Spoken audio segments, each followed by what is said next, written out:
I think Leonard Cohen is still playing.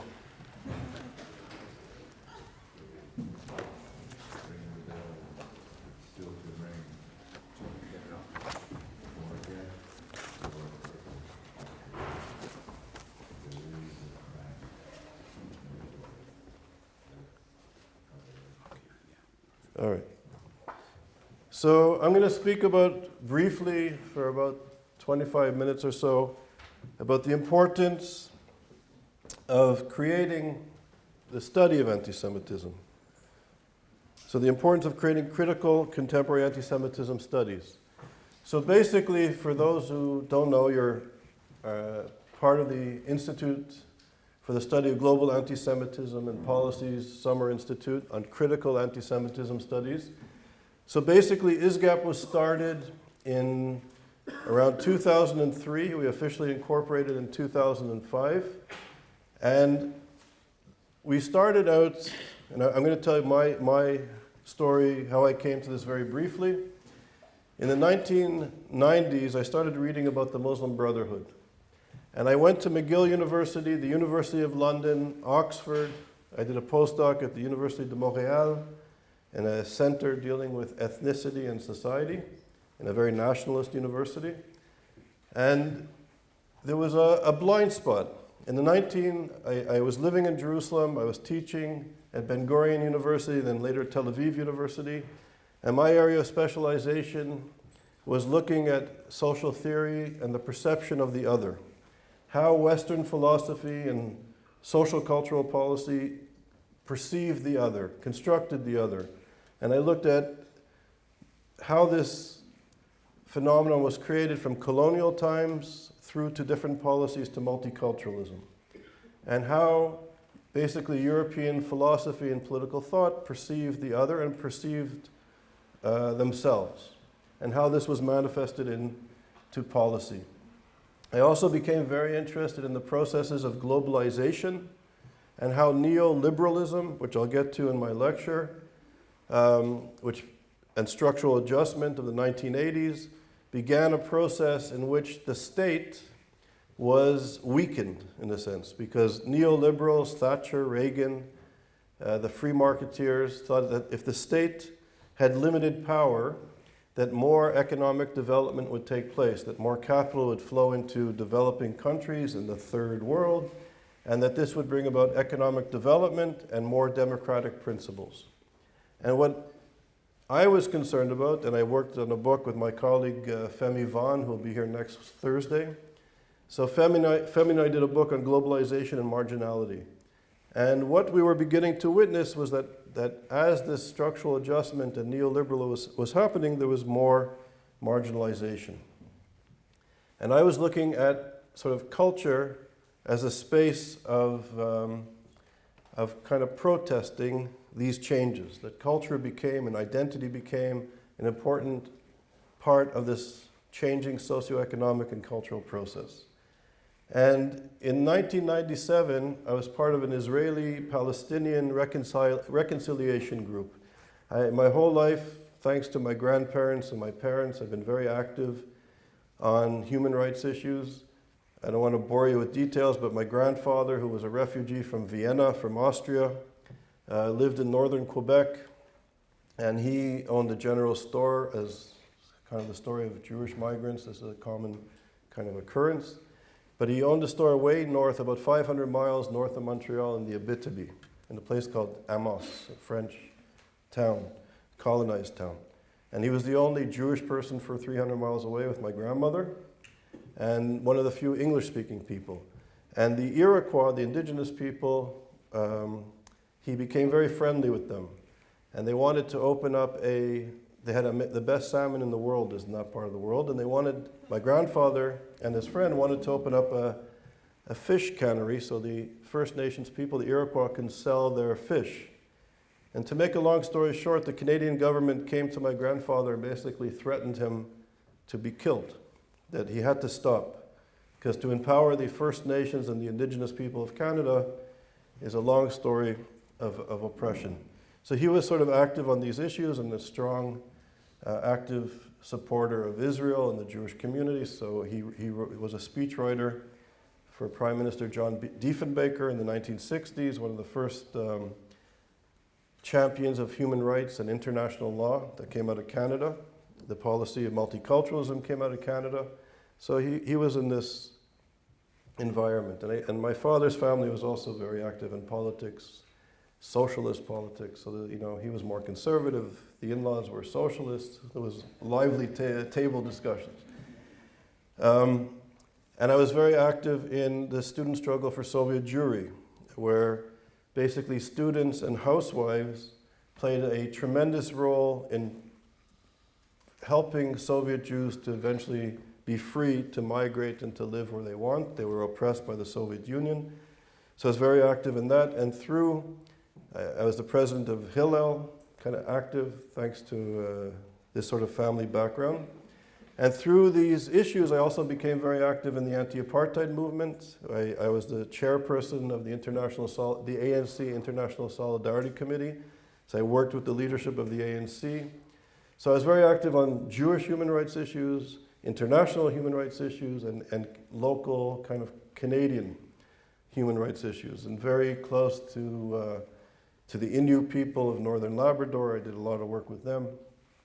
There was a group of us that smuggled Ethiopian Jews to Canada before they were able to leave to Israel. It's a long story. The first 4 refugees, Jewish refugees, to come to Montreal, my family took in. So there's a sort of awareness. And basically a group of students smuggled these people in because Canada had an agreement with Sudan and Ethiopia that if you offer a scholarship to a student, there was an obligation to bring them to Canada. They would get a visa automatically, and these countries wanted to maintain good relations with Canada, so they would allow the students to go.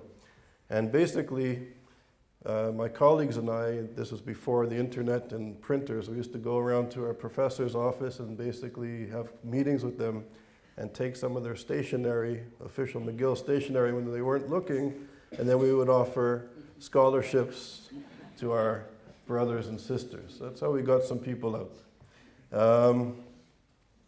So I come from this background. Living in Israel, I was part of an Israeli-Palestinian reconciliation group. We used to meet once a month for dinners.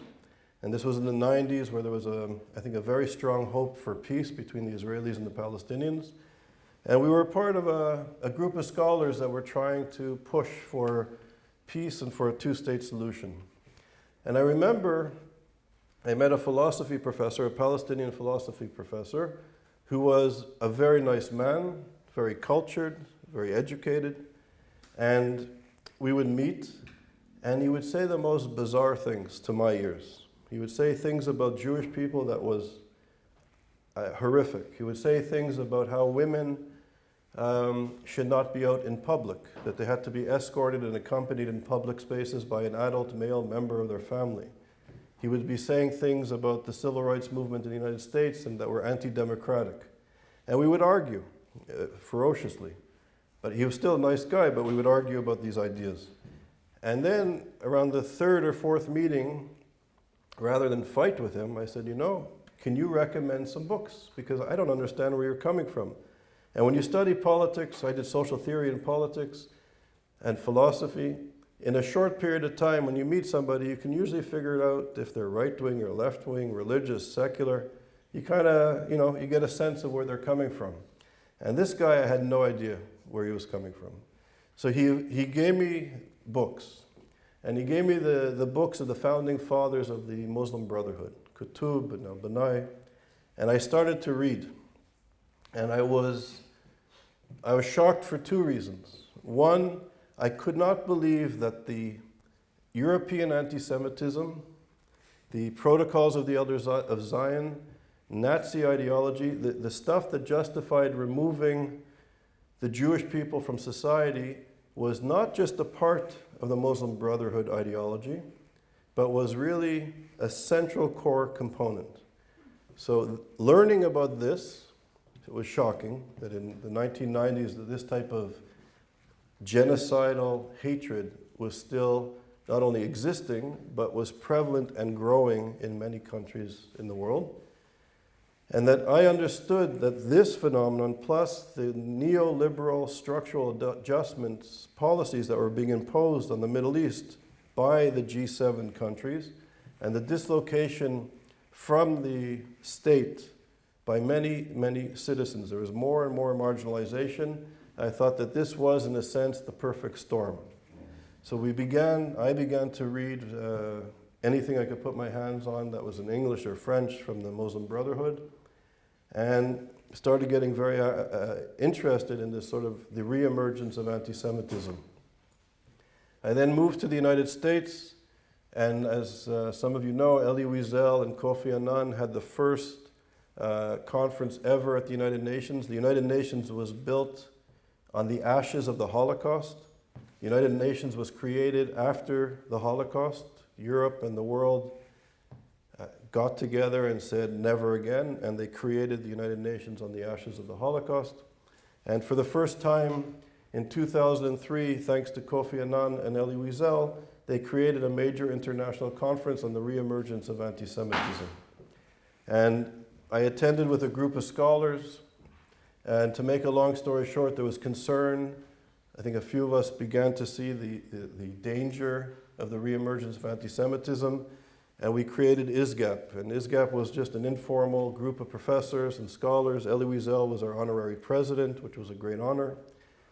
I knew him a bit growing up. He had a sister who also survived the Holocaust that lived in Montreal. So he used to come to my family's synagogue a few times a year and give lectures. So I kind of grew up seeing him a couple of times a year. So he became our honorary president, which was a great honor. And we started to do seminars, and then we took our seminar series to Yale. In 2006, we opened the first, and this is amazing, given the legacy and the space or the place of anti-Semitism in Western civilization. In Western civilization, deep in Western civilization, in 2006, we opened the first ever research center at a North American or a Western Hemisphere university dealing with anti-Semitism, and it was called YISA, the Yale Initiative for the Interdisciplinary Study of Anti-Semitism. Some of my friends were scholars there. Professor Bassam Tibi, who will be speaking later, was a scholar with us there. We had seminar series, a graduate fellowship program, we had a postdoc fellowship program, and we had senior professors come to our center. And it was a highly successful project. And for 5 years we were there. And that experience, it's a long, drawn-out story, which I won't get into. I want to be brief, but I want to kind of give you the background of where we're coming from. So the first research center ever dealing with contemporary anti-Semitism. And you'll see there's something, and you'll see this in the lectures in the next 2 weeks, there's something non-threatening about dealing with dead Jews, dealing with murdered Jews. There's something not threatening about that. We're coming to terms with our past. The church is coming to terms with it slowly. European society is opening museums and erecting monuments and apologizing. So we're coming to terms. And this reminds me of David Theo Goldberg's book on racism, that the liberals' bigness, after the slavery, after the subjugation, after the genocide, the liberal bigness is when they apologize. They become big. So think about that. So what is the significance of these apologies? Particularly when, in Europe, once again, Jewish communities are under physical threat, and our people are moving out and leaving, and there's actually a sharp rise in violence against Jewish people. So dealing with contemporary anti-Semitism is problematic, and we had it at Yale. So we were dealing with political Islam, and political Islam on the radical left, there's the Red-Green Alliance. So even among liberal professors, there was this, it's problematic to be dealing with the study of anti-Semitism in spaces that were once colonized. Because to deal in spaces that were once colonized, is somehow neo-imperialism or nationalism, or you're defending Israel. So we had liberal scholars. We had liberal Jewish scholars, many of whom were, I would say, terrified that we were there, because we posed a threat to their lives and to the equilibrium. So there's fear among Jewish intellectuals and Jewish scholars at universities in the United States, and certainly in Europe, to engage these issues. And students and scholars and even tenured professors know that if you engage this issue, you could pay a price with your career. You can not get tenured, not get promoted. We were at a conference last week where a PhD student, came to me with tears in his eyes, saying that he had to sign a BDS petition against ISGAP, because if he didn't, his supervisor, who was on his committee to have a PhD, would be upset and he would not get his PhD. So he signed the letter and came to me in tears, ashamed of himself, but he wanted his PhD. So we have the liberal intellectual problems, and then on campus in the United States, and I'll get into this in more detail, we have the Muslim Brotherhood. So there is the Muslim Student Association and the Students for Justice in Palestine, which are essentially fronts for the Muslim Brotherhood. So anti-democratic, this is a social movement, a reactionary social movement that wants to destroy democracy, destroy democratic notions of citizenship. A Jew cannot be equal to a Muslim. A woman cannot be equal to a man. Gay people have to be destroyed. There's no space for them in society. And the rights of religious minorities are limited. And they are on campuses. They've been in campuses since the Muslim Brotherhood was in exile from Egypt. There was political refugees from Egypt. Many of them among them were the Muslim Brotherhood in the 1930s and 40s and 50s. And they went to universities. President Morsi came out of a university when he went to become the president of Egypt from the Muslim Brotherhood. He was in California. So there's this strong connection of Muslim Brotherhood intellectuals at American universities, and the Muslim Student Association, the Students for Justice in Palestine, are fronts for the Muslim Brotherhood and funded by the Muslim Brotherhood on American campuses. There's hundreds of chapters throughout the United States.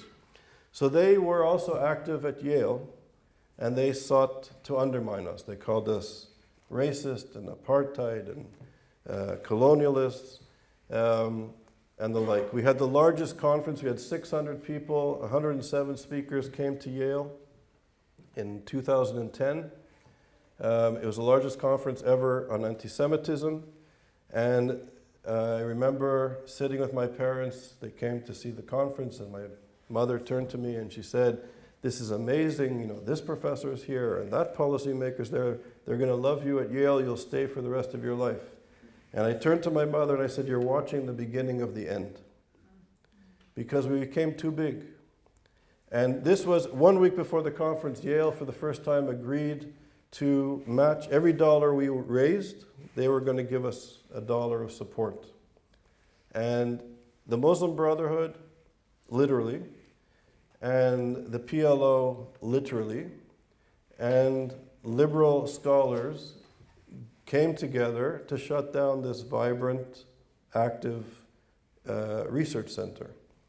And it's the only time in the history of Yale that the academic review, every 5 years they review research centers at Yale, and they give a report how it can be improved. They've never closed down a center. They close down centers that are dormant. So the year before, they closed down a center on racism, because no professor, no students, no activities took place there for over 20 years. So they decided to close it. We were a vibrant center. So for the first time ever, the Academic Review Committee's report was deemed classified. So we were closed. Then Yale moved to New York, and we then figured we're going to take an international approach to the study of anti-Semitism, and we started doing seminars all over the world at high caliber research centers. So we had a seminar series at Harvard, Columbia, Fordham, Stanford University, University of Miami. We did a seminar series one year in Kiev. We have one of our colleagues from Kiev who's here, who helped us organize it. We did a program at Le Sorbonne. And at Le Sorbonne, just to give you a sense of where Europe is these days, our seminar series at Le Sorbonne was eventually stopped. Why? Because of security. So in our seminar series at Le Sorbonne, we had 2 plainclothes police officers from the state, from the federal state, in our classroom, armed, and we had 2 soldiers outside our classroom, armed, because of how controversial the study of contemporary anti-Semitism was a few years ago and remains to this day. So we continue to do seminars. We have a small research center at La Sapienza University in Rome, which is run by Robert Hassan, who's our colleague at ISGAP. And we do research projects. We're doing several projects now. We're trying to develop a new way to measure anti-Semitism using algorithms and science and trying to understand how to measure it in social media. In the old days, if somebody painted a swastika on a bathroom or on a wall, it was counted as an anti-Semitic incident. But now, as the discourse is shifting, as political leaders are changing the dialogue, the public dialogue, how do you measure these types of anti-Semitism? How do you measure the shifting forms of anti-Semitism, which is alive and well in the European and British political discourse, and now in the United States of America with the extreme right and the extreme left, and now even those who are connected to the Muslim Brotherhood directly in Congress, speaking the tropes, the genocidal tropes of anti-Semitism that is now being, in the sort of world of social media and information, becoming part of the public conversation. And Linda Sassor, as you know, sent out this tweet yesterday. So all these people changing the political discourse, how do you measure it? And we're also doing a project, it's called Follow the Money. And some people say, this is not academic scholarship. I profoundly disagree. Some people say this is what security forces should do. So we're following the influence of the Muslim Brotherhood and political Islam in the university, how Qatar and other countries from the Gulf and even American companies that are domestic in the United States, major corporations and banks, are funding, we call it soft jihad, in American universities and changing the discourse, changing the curriculum, changing the perception of Israel, of Zionism, and of Jews. And in a sense, and you'll hear this from scholars from Bassam Tibi and David Patterson and others during the week, that political Islam is not only took the most pernicious forms of European anti-Semitism, and anti-Semitism was a European phenomenon that has been exported to the Middle East, but how they cannot accept the self-determination or the equality of the Jew to a Muslim.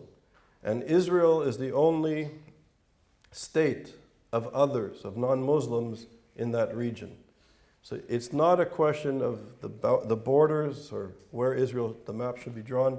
Even if Israel was just the city of Tel Aviv, and in Tel Aviv, Jews were equal to Muslims, and men were equal to women, and gay people had the right to vote. This would be unacceptable from a political Islamist perspective, because a Muslim has to be higher, and other religious groups can be protected minorities that pay special taxes. They're called dhimmis. And that would be, so in a sense, the democratic state of Israel, with all its contradictions and issues and problems, cannot be accepted from the worldview of political Islam. And I would say that we in the West, that scholars in the West, students in the West, we need to respect our enemies. The Muslim Brotherhood studied in American and Western universities. They know our culture, they know our language, they know our political system, they know who we are. And we are not fluent. I went to McGill, London, Oxford, University of Montreal. I kind of heard about the Muslim Brotherhood. I didn't read one page of one book in political science about them ever. I had to learn this by myself on my own. So we need to learn with respect the mind of our enemies. What do they think? What's their philosophy? What's their religion? What's their political mission? What are their military missions? How do they perceive justice, women, gay people, Jews, democracy, citizenship? What do they want? And do we think so arrogantly that if we're nice, they're going to be nice to us? If we're tough, they're going to be tough with us? Right? We have to understand the other, for better or for worse. This is not arrogance, this is naivete. Not arrogance, naivete. There's a Chinese proverb that says you cannot wake up a dog pretending to sleep. But here you go. So I think that we have to really, if we care about democracy, if we care about human rights, if we claim to be truly liberal, if we claim to be, as scholars and students, searching for truth and learning, this is a phenomenon that is of great importance, not just to the Jews, and not just to the Israelis.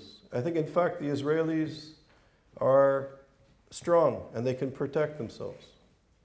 And they understand the neighborhood, and they understand the region, and they understand what's taking place at a deep level in the communities and societies around them. But the challenge for us is to understand what Elie Wiesel taught us. And I think if you could remember this, and I'll repeat it, it's going to be repeated throughout the 12 days.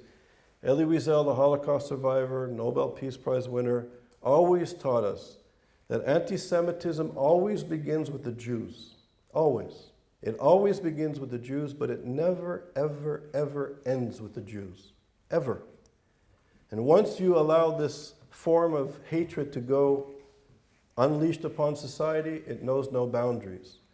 And liberals in the West, at Yale, at the Ivy Leagues, in the media of record, in the New York Times, in the Guardian, in Le Monde, in Oxford, in the Sorbonne, where education is produced and disseminated into the global system of education, where Edward Said speaks at Columbia and Oxford, and everybody eventually learns to read him.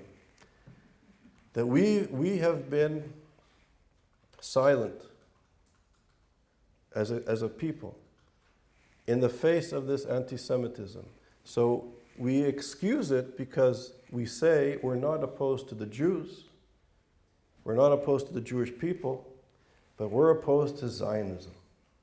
So we look at the Zionists, we look at the Israelis, we look at the Jewish Zionists, and they have been demonized and dehumanized and delegitimized for decades. And in the name of progressive intellectuals, it becomes acceptable. So the world focuses on the Jew. The world is focusing on the Zionist. But over here, we have the Muslim Brotherhood growing. Over here, mosques have been slowly taken over by radicals throughout the Middle East. Over here, countries have fallen under the power of the Muslim Brotherhood. Women have been subjugated. Girls are no longer able to teach, to study, to read. They can't go to get an education because their space is not there, their place is not there. Societies have collapsed. Iran is spreading genocidal European anti-Semitism, Nazi-inspired anti-Semitism through the world. And they've been getting a pass for decades. There is a genocide taking place in Syria, in Iraq. 1 million Syrians murdered. Bassam Tibi's family is from Syria, he'll tell you about it.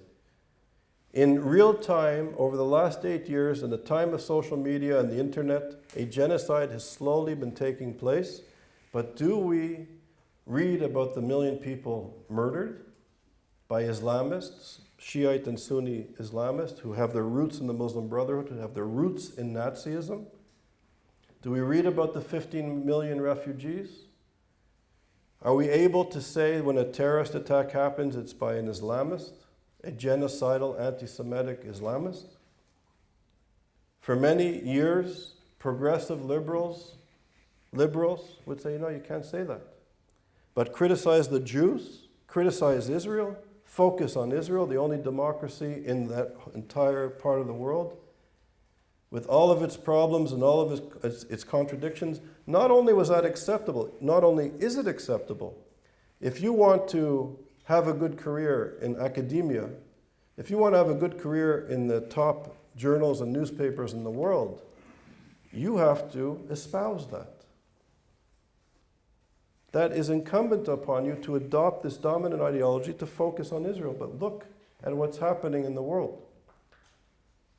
Genocide, massive migration, refugee crisis. And now when the liberals and the intellectuals and the human rights community has been completely silent on this. And if you spoke on it, you were racist. If you spoke on it, you were a Zionist. If you spoke on it, you were an Islamophobe. If you spoke on it, you were a colonialist and apartheid supporter.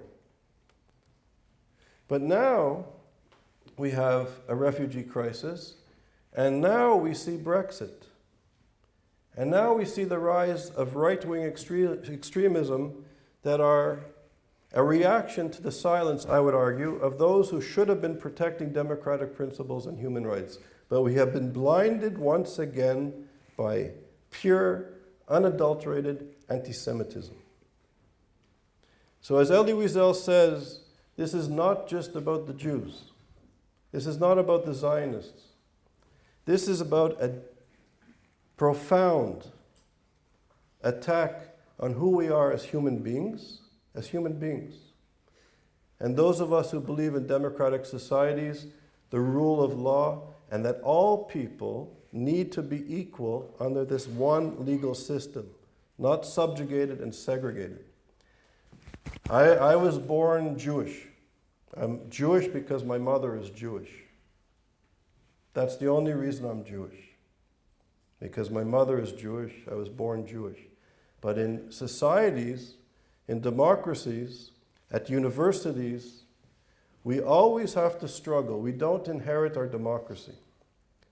We always have to protect it and expand it. And those of us in the academy have a profound responsibility to protect it and to ensure it and to expand it. Because we get to sit around and discuss ideas.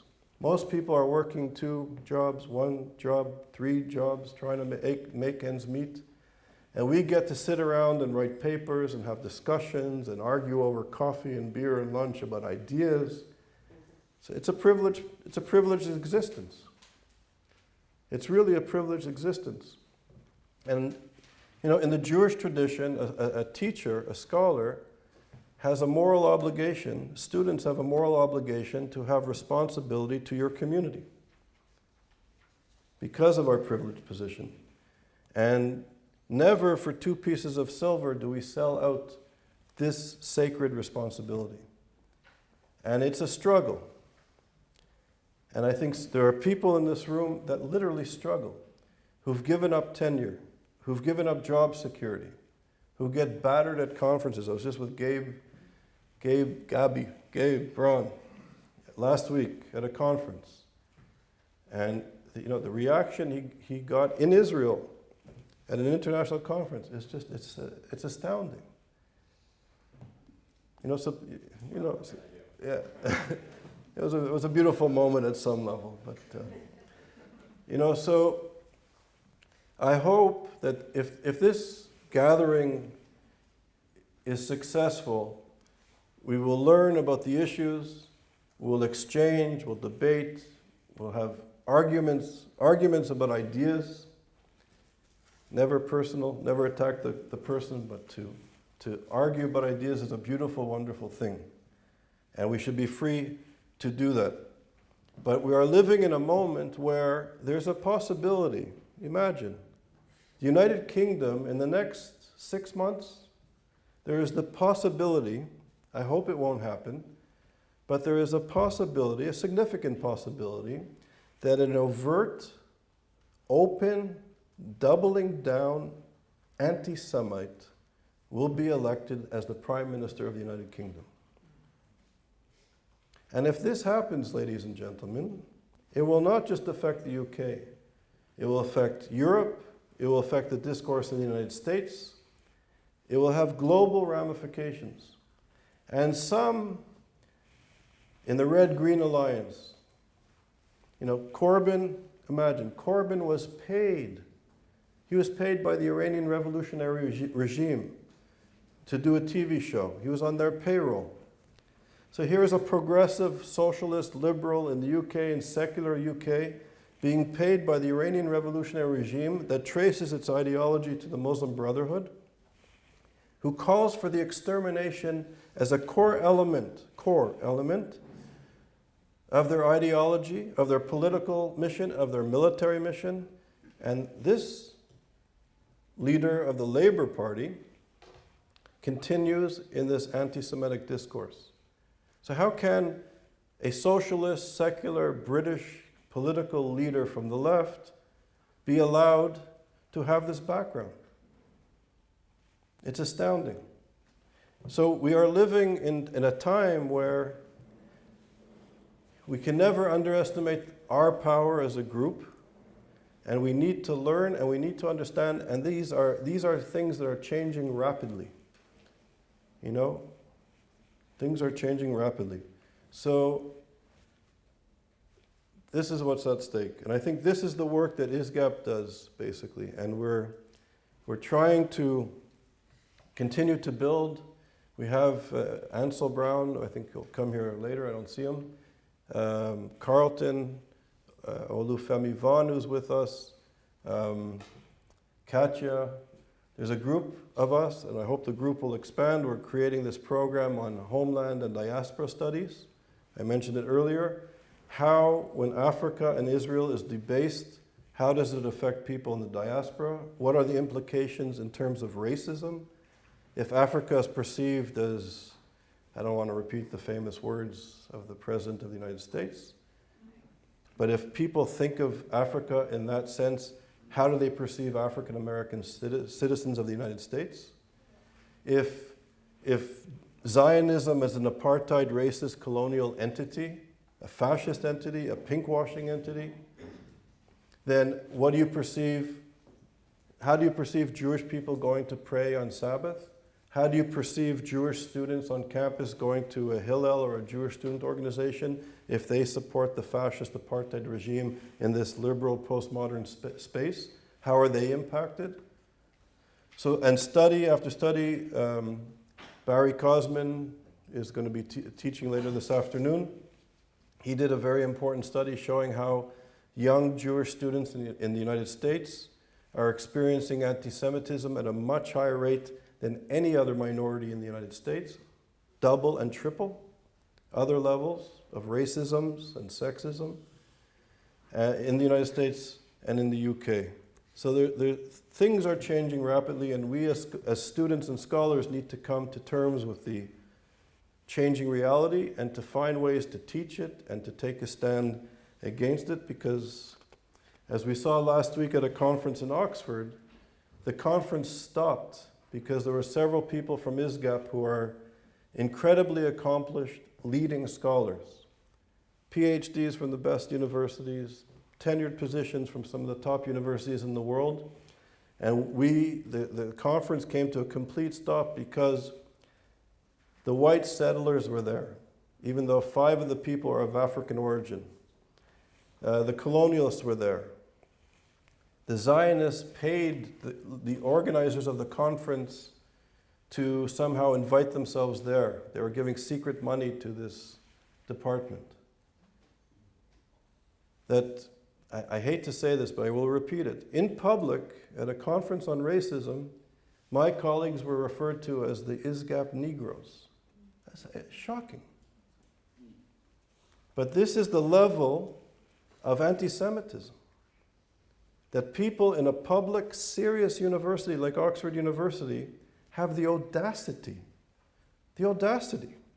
to openly and confidently and proudly insult Jewish people and people of African origin, and to insult scholars whose ideas are different than theirs, but have all of the credentials to present a paper, and it's about ideas. We're supposed to present our papers, we were supposed to present our papers and get critiqued by our colleagues. Can I say something? Sure. But the people who were demonizing, dehumanizing ISGAP and those who were supporting ISGAP, they weren't British or they weren't from American university, they were American predominantly. In fact, all of them were American. They came to Yeah. a foreign country to, a sovereign institution to do that. So that's true. And as a footnote, Lily said that the people who were protesting the presence of people dealing with, the ISGAP scholars who were dealing with issues of Pan-Africanism and Zionism and the connections between racism and anti-Semitism, the deep commonalities, spiritual, religious, historical between Africans and Jews and African Americans or diaspora Africans. The people who stopped the conference were mostly, if not all actually, from the United States.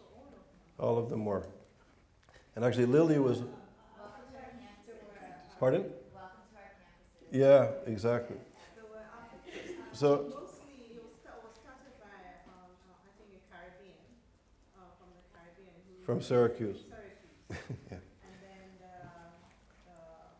group, the clique from UCLA, African Americans, sort of jumped on. And then there were other, And this is a footnote to this. Lily was the only person at that conference who had the courage and the integrity to stand up and try to stop the insanity. She was very brave, actually, because in that space it was very difficult.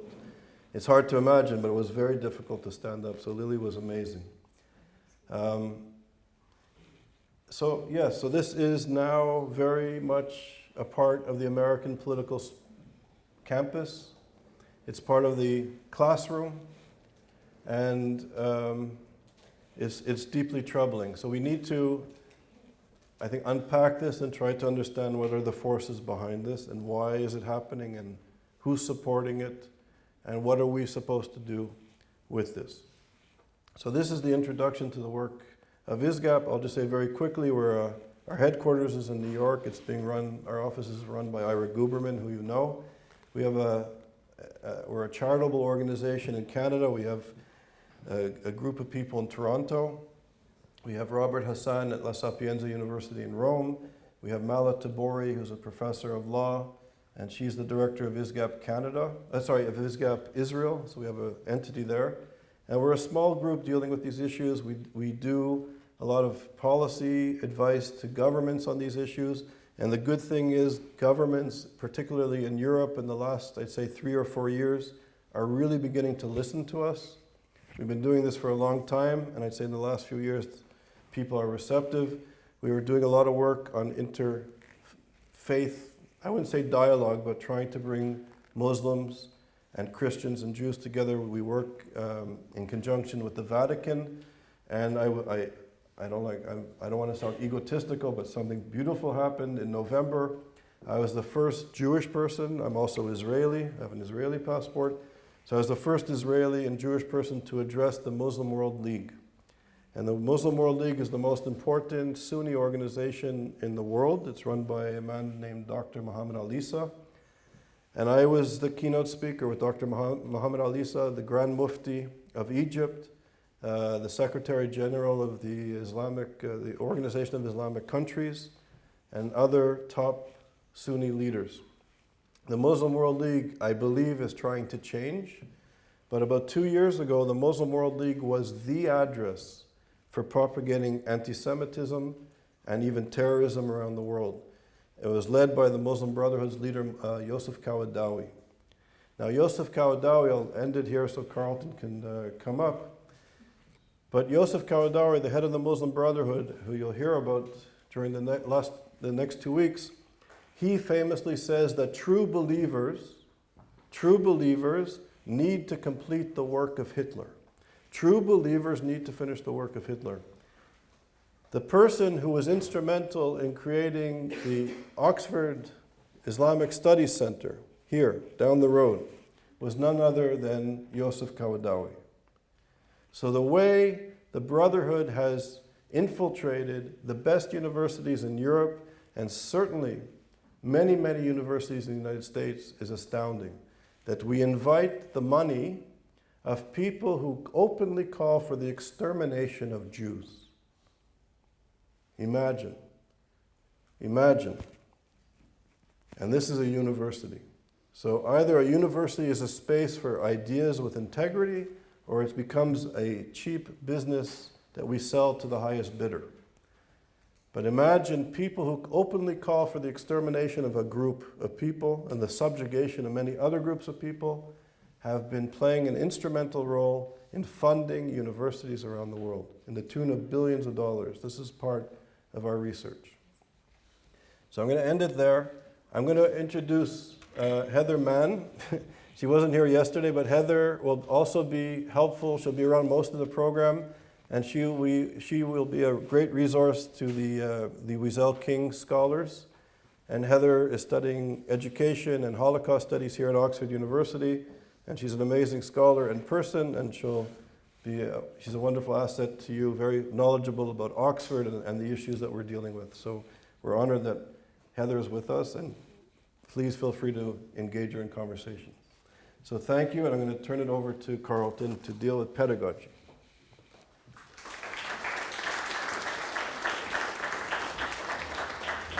Grazie. Change over the microphone. He doesn't need a mic. Yeah. You can talk now. Nice to I was going to hear you reading the whole time. So, should I not get near that microphone? No, that's fine. You can use both. So just use that for the audience and use this for the camera. This is just feeding back to the camera. Don't worry about it. It's like it's not there. Okay. Perfect. Just water. Just in front of Perfect. How's that sound to you? Does that sound good? Great. He's just getting a drink. No, there's no charge. extra.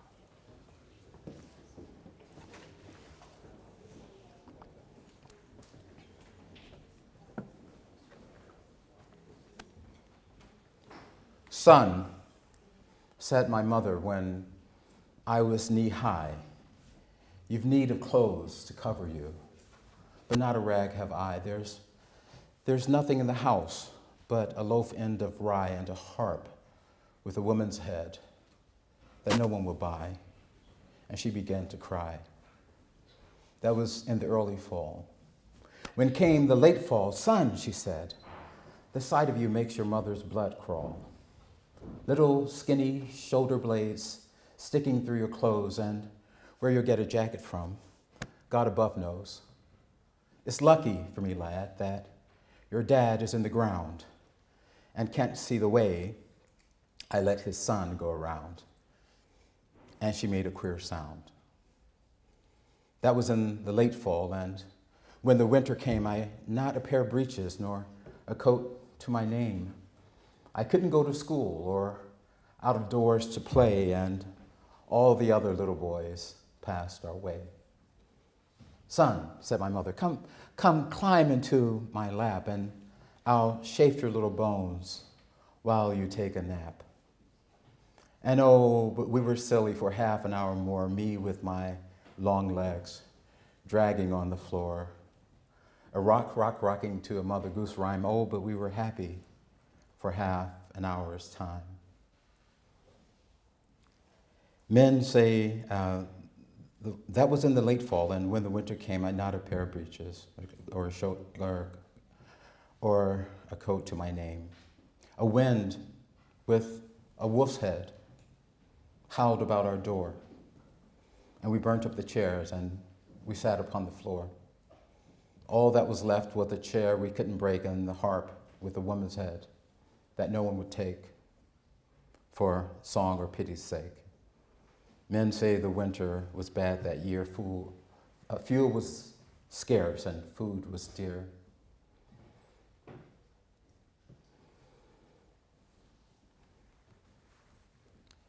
So that is just a sample of the way that I sometimes attempted to engage students when I came to a classroom. Edna St. Vincent Millay's poem, Ballad of a Harp Weaver. And in that, she, of course, talks about a very dear relationship between mother and son. And she talks about poverty. And I suppose in some ways the poem resonated with me, because even though I ended up a middle-class kid, and a kid who went off to the Ivy League and also to Oxford as a Rhodes Scholar, I started off in poverty. And I was a charter member of the Head Start program. I was in the first year in Lyndon Johnson's War and Poverty program. I remember coming home very excitedly with my little book tucked under my arms and reading with my mother in a situation which was not unlike the situation which is painted for us in the Ballad of a Harp Weaver. So, as I often tell students of mine, we tend to come to research projects not by accident and not by alphabetical order.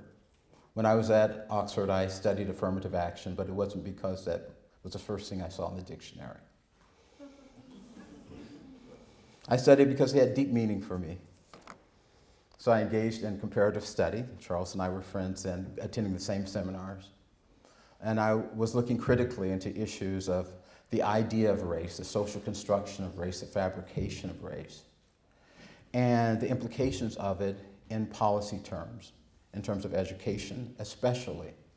So even though I was doing doctoral work, doing a cross-cultural analysis, looking at what is called affirmative action policy in the United States and what is sometimes called positive action in Britain when people like it, and called positive discrimination in Britain when people don't,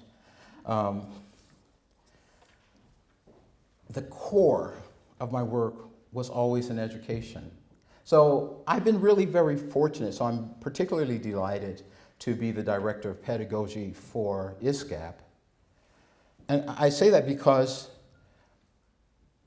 my range, I've been very blessed in terms of the range of my instruction. I've spoken with parents several times, and I said, well, they asked me about my background in education. Well, what classes have I taught? What levels have I taught? And I can proudly say, well, my instruction spans pre-K to PhD. And I say that with a great deal of pride and humility, because I learned so many different things by engaging in instruction at so many different levels. And just as a short example, and I will speak to you as colleagues who mostly teach, as I was fortunate to do at the university level, my university level instruction experience is wildly different from my research and instruction and boots on the ground level with people like Maxine and others when I was working in the K-12 system. And I think that there may be something that we can learn from one another.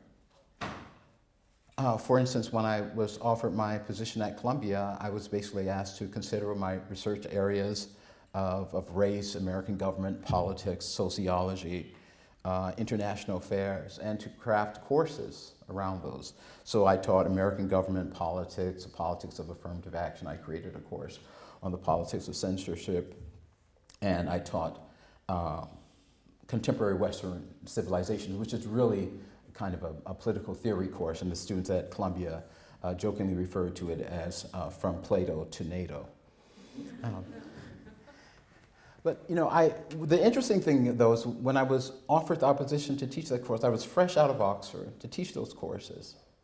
And I had brilliant colleagues on my faculty, including Charles V. Hamilton, who wrote Black Power, and many others.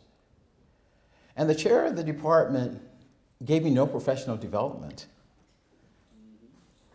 The professor said, hey, go teach this. Which courses do you want to teach? We need you to teach this, we'd like you to teach that, you have a choice of teaching this, and then you can create a couple of courses. So just give us your syllabi when you're done. No one said this is Vygotsky, no one said this is Piaget, no one said this is Auguste Mann, or this is Reuben Forrestine, or this is Dewey.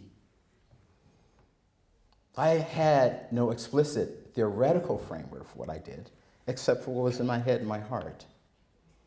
And so what was in my head and heart was very much a love of the humanities. I had studied language. I studied Spanish and French and a little bit of Russian. I loved literature. I've been a poet all my life. I come from a family of poets.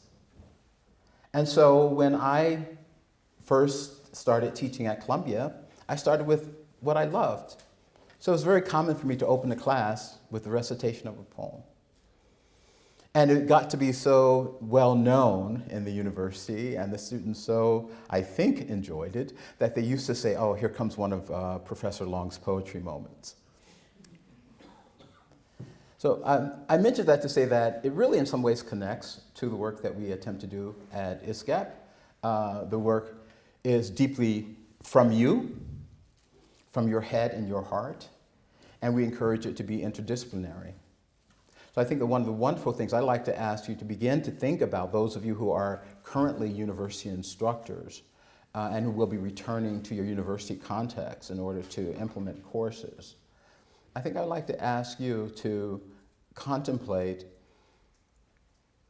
what is your area of interest, what is your area of expertise, and how might that connect to some of the themes of our 12 days together here.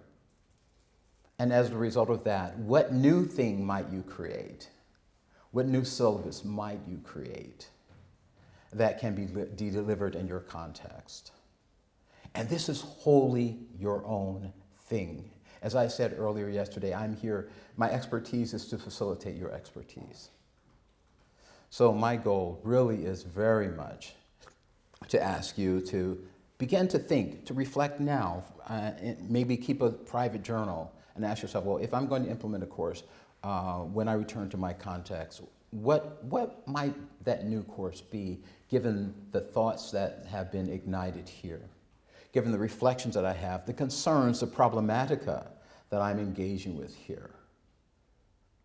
And make that own thing yours. And we'll have a chance next week to meet in fellowship and to engage and to take a look at what you're developing. And then I will be here as a resource to help to think about different approaches to pedagogy that they didn't tell me about when I was a university instructor. I had to learn some of these things when I was doing professional development, when Maxine introduced me to Kane and Kane Making Connections about the brain, when other people from another group introduced me to Eric Jensen, Thinking with the Brain in Mind, and a host of other wonderful resources. So I'd like to share some of these with you when we meet. And also, more than that, to hear from you in terms of the syllabi which you are beginning to create. Those who are moving into a different context, not everybody is involved in university instruction, then I'd like to ask you to think about what might be a project or something that you might do. What follow-up implementation might you do which might carry forward some of the thinking and exchanges and the debate and the argumentation and the reflection and the lingering questions that may exist as a result of the time that we have here together. I also, of course, am very mindful of the Wiesel King Scholars since I came to Charleston years ago and said we should have Wiesel King Scholars. So Wiesel King Scholars, will you please stand?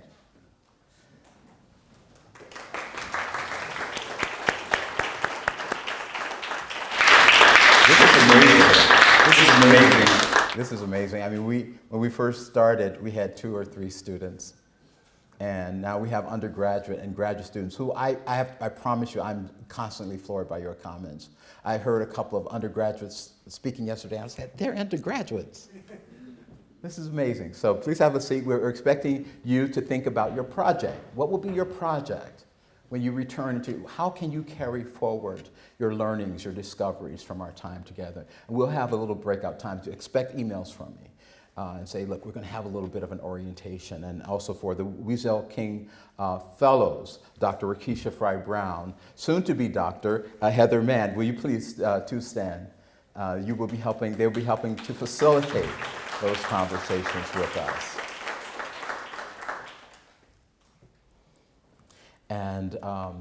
And so I'd like just to share with you, just as a way of beginning, I like to make bridges between the work. Because one of the things that I found helpful. One thing that they do very well at the K-12 level, and especially K-6, is that they prime students. They don't just come in and say, hey, there's a lecture. I mean, you could say, you make arguments at the university level that we prime you by giving you a syllabus, saying this is what's coming up. But instruction at the lower levels is really quite beautiful. So if a teacher is going to teach about Little Red Riding Hood, the teacher might start off and ask students, what are some of your favorite colors? Yellow, green, red. Oh, red, that's an interesting thing. We're going to talk about red today, right? How many have ever been afraid? Oh, I've been afraid. What have you been afraid of? Oh, I'm afraid of the boogeyman. Oh, okay. Well, we're going to talk about somebody who's wearing red who gets afraid. Are you ready? Yes. And so they begin. They prepare the mind for the instruction.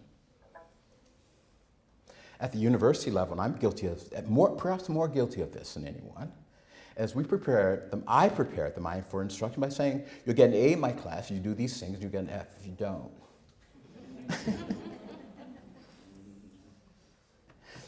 And Dr. Raymond will tell you a funny story. I think he might remember. I was the only person who managed to not take his midterm exam. There was a trick to it. I'll tell you about it later. It had to do with his morality. Well, I'll just tell you, he had passed out an old syllabus, and it said, you can either write a paper, my strength, I love writing. You can either write a paper or you can take my midterm exam. And his secretary had made the mistake because that was last year's syllabus. Here I was in intro poli-sci with him at DePauw. And so he came out, great ethics, and said, students, I want you to know that I gave you the syllabus, and it said in it that you could either write a paper or you could sit the midterm exam. That was a mistake. My secretary passed that on, but because you have been in possession of this syllabus for a day, I will honor that if any of you think that you would prefer to write a paper and that you've made that decision. Now, having read the syllabus, I went to Dr. Raymond and said, I really did see that. And I really, I was planning to write a paper. So he later asked one of the directors of student government, who is this Carlton Long guy? He's the only person I know who's ever gotten out of my midterm exam. So there we have it. So that says something to us also about honoring our word as educators. So preparing the mind for the instruction is important. The poem that I share with you was quite deliberately about the love between a mother and child. And I wanted very much, in some ways, to prepare us to return to our conversation yesterday when there was great concern about a mother and a child. And that was, of course, the story, 24 Days with Ilan Halimi, the Ilan Halimi affair. So I'm going to ask you just to take a quick stroll down memory lane. And then we'll have a little bit of reflection on that.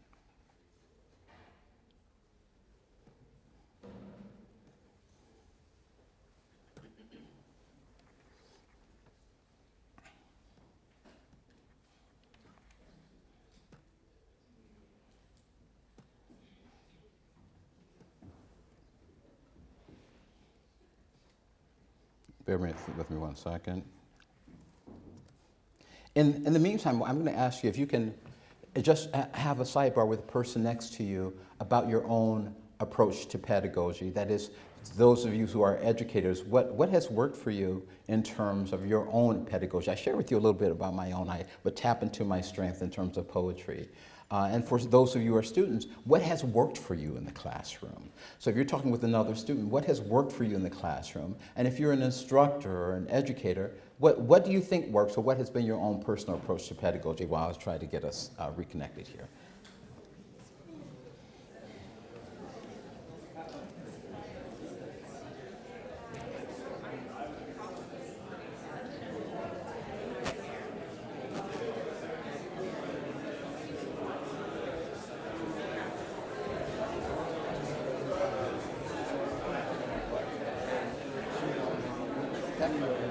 Excuse me 1 second.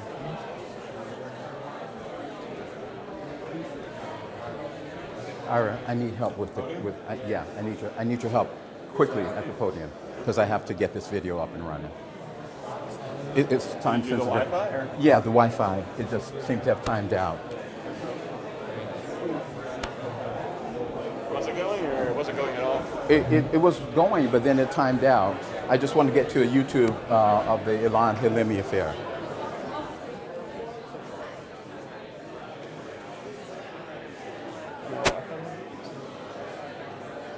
It was up. You didn't put a coding yourself, though, did you? What's that? You didn't put a coding yourself, did you? No. It was actually working. Yeah, I think I connected it earlier. Just might. Yeah. Phased out. Let me try it. Okay.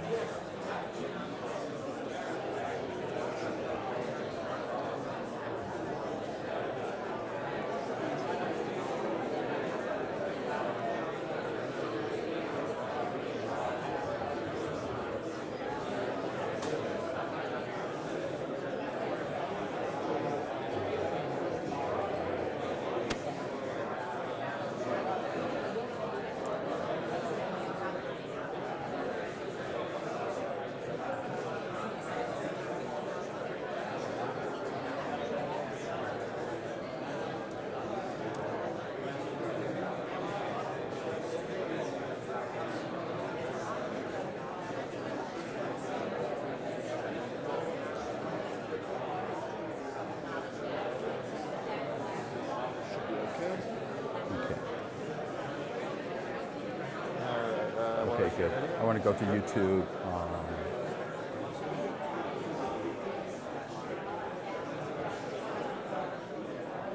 Okay, yeah, I think so, but don't go too far because I want to make sure the.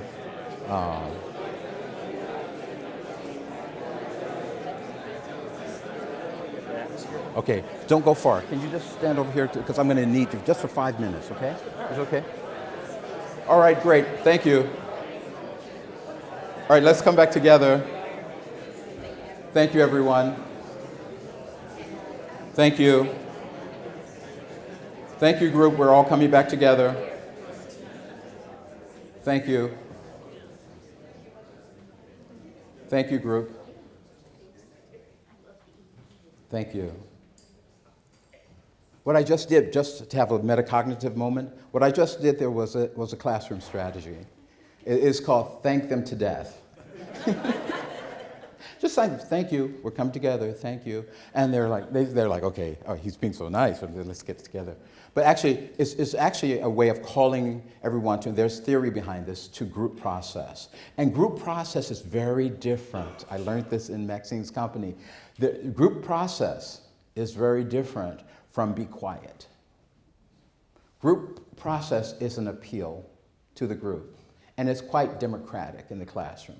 It's saying, may we have certain agreements?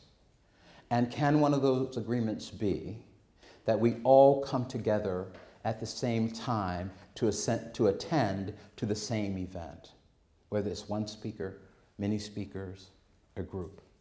So the appeal to group process is something that can work very well in the classroom. It works brilliantly in K-12 instruction. I suspect it could work at the university level as well.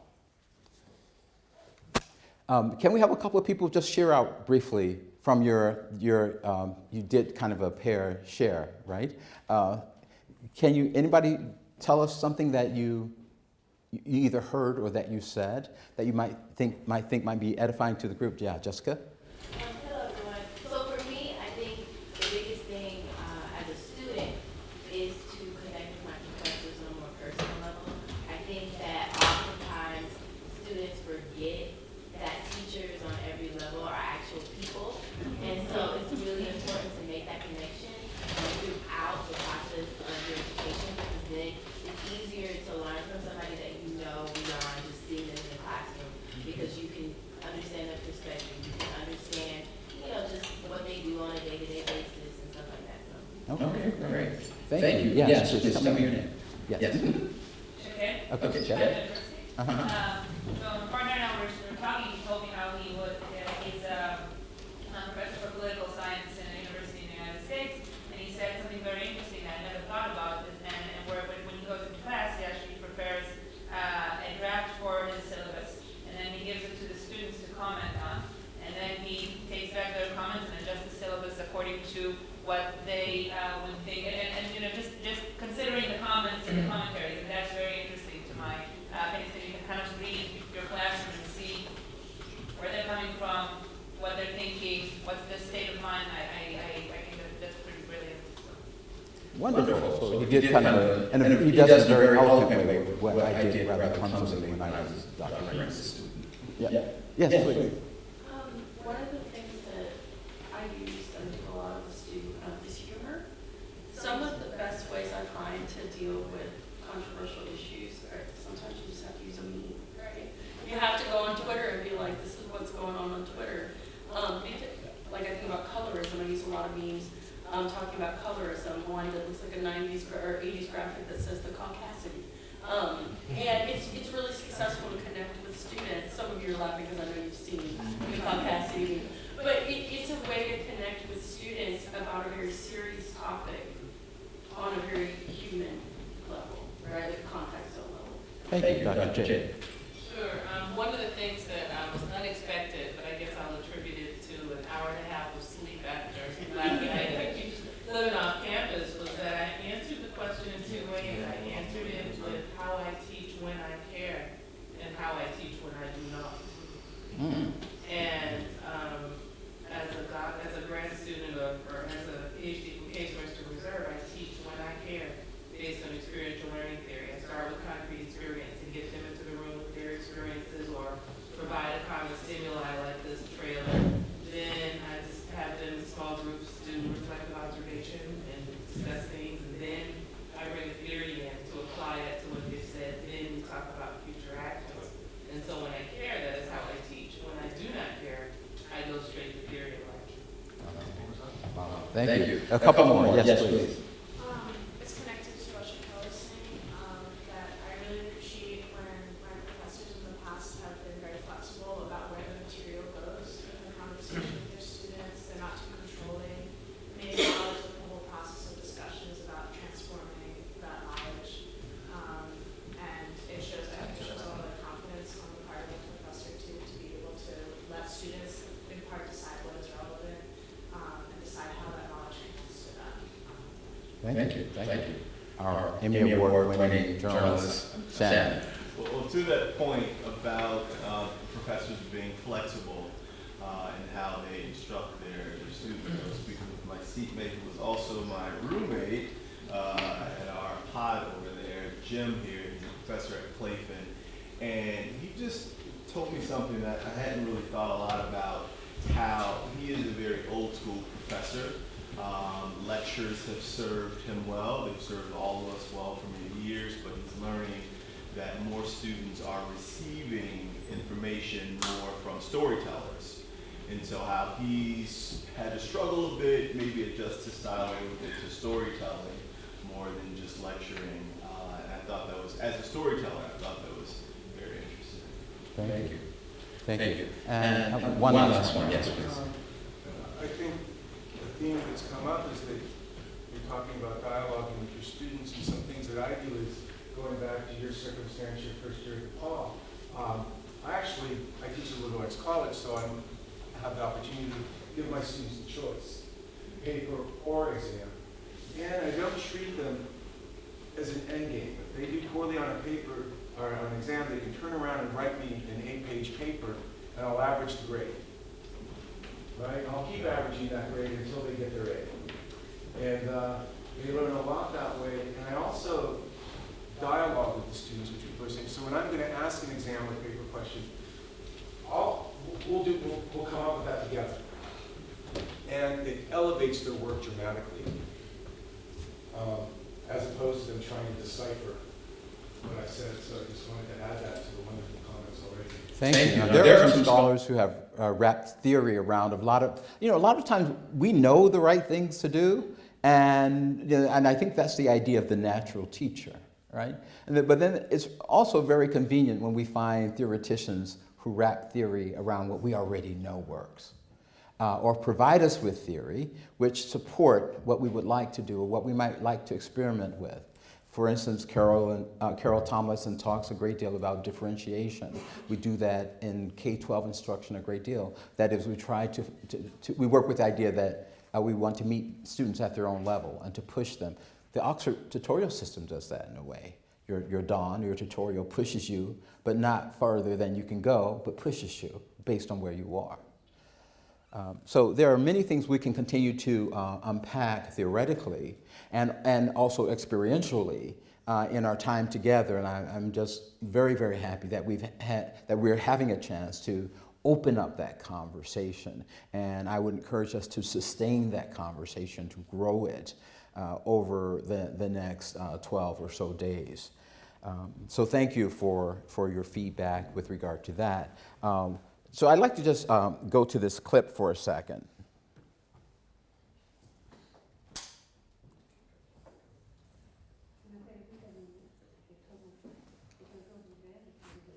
Oh, can we get the lights? We might have to get the lights for that.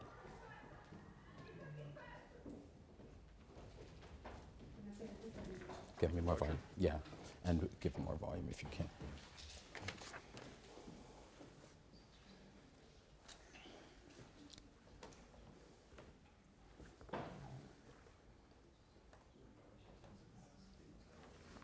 Do we got the...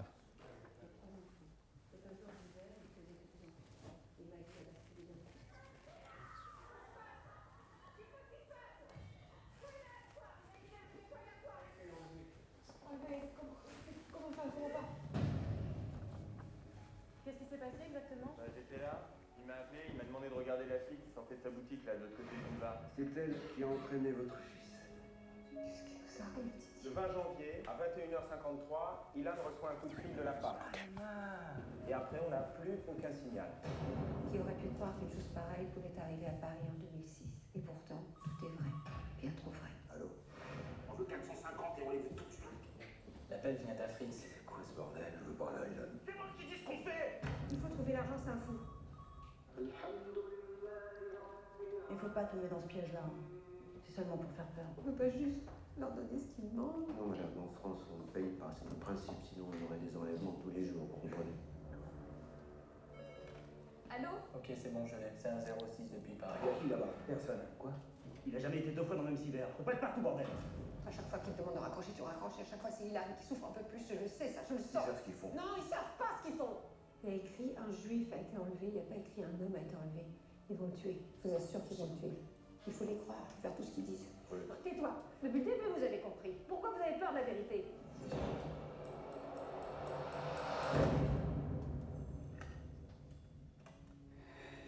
S'il vous plaît, ils vont me tuer. Ne me laissez pas, s'il vous plaît. Maman. Maman, s'il te plaît.